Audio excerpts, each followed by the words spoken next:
you likely consider yourself a decent person.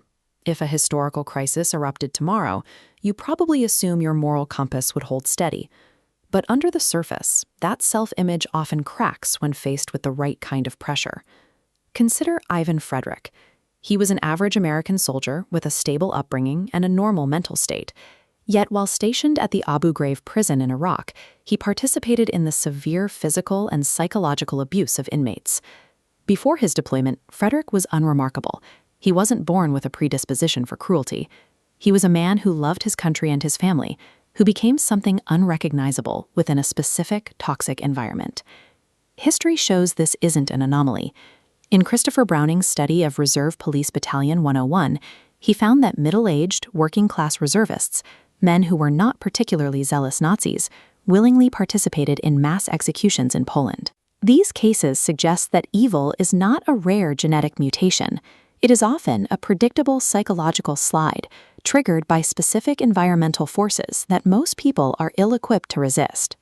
Philosopher Hannah Arendt examined this reality while covering the trial of Nazi war criminal Adolf Eichmann, leading her to the concept of the banality of evil. Despite the prosecution's efforts to depict Eichmann as a sadistic monster, Arendt observed a man who appeared strangely ordinary, even unexceptional. Eichmann's actions weren't fueled by a personal hatred, but by the mundane goals of a careerist bureaucrat. He viewed his role in the Holocaust as a matter of following orders and seeking professional advancement. This unremarkable man was the administrator for a system that murdered millions. His lack of thought for the immorality of his actions allowed him to function as a key component in a genocidal machine.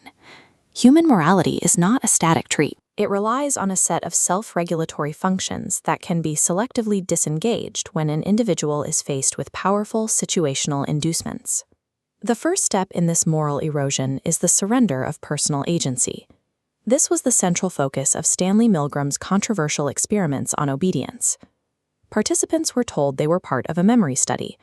An authority figure in a lab coat ordered them to deliver increasingly intense electric shocks to a learner in another room every time a mistake was made. As the shocks increased, the learner began to scream and plead for the experiment to stop. The participants faced a direct conflict: their moral imperative to not cause harm versus the command of the authority figure. A staggering 65% of participants administered the maximum, potentially lethal 450-volt shock. When the researcher stated that he would take full responsibility for any consequences, the participants' personal sense of agency disappeared. By displacing responsibility onto an institution or a superior, individuals can bypass their own internal moral standards and engage in conduct they would normally repudiate. The second step in the moral short circuit is de-individuation, stripping away individual identity and accountability. In 1971, Philip Zimbardo tested this at Stanford University. He assigned psychologically sound college students to be either guards or prisoners in a simulated prison environment. The guards wore identical uniforms and mirrored sunglasses to hide their eyes, while the prisoners were reduced to identification numbers. Within just a few days, the guards began to relish their newfound power, subjecting the prisoners to dehumanizing and brutal punishments. These same principles of anonymity and groupthink were at work at Abu Ghraib, where individual soldiers became compliant instruments of a toxic system. When individuals are masked by uniforms or group responsibility, they stop seeing their actions as their own, making it easier to ignore their personal conscience. The final stage involves cognitive mechanisms that allow a person to justify harmful behavior. Psychologist Albert Bandura identified these as the tools of moral disengagement. Bandura's diagram illustrates how humans reconstruct reprehensible conduct. Euphemistic labeling masks reality. Calling torture enhanced interrogation uses sanitized language to protect self-worth. Furthermore, dehumanization divests victims of human qualities.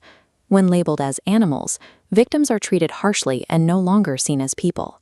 By manipulating language and perception, the mind can justify atrocities as necessary or even virtuous, effectively blinding an individual to the reality of their own actions. The capacity for both good and evil exists within every individual. Our moral standards are not as rigid as we would like to believe, and they can fail under pressure, but this descent is not inevitable. In every study, a minority resisted. Some refused to continue the Milgram shocks despite the pressure. Others chose to blow the whistle on the abuses at Abu Ghraib. Heroism is the active choice to maintain personal responsibility. It requires ordinary people to step up, intervene, and risk themselves for others without waiting for permission or instructions. This is seen in Wesley Autry, the subway hero, who leaped onto the tracks to shield a stranger during the seizure as a train thundered overhead. He didn't wait for a leader. He acted on his principles. True morality requires constant vigilance. It is found in the willingness to question authority and the courage to claim absolute responsibility for our choices, rather than hiding behind the passive illusion of being a good person.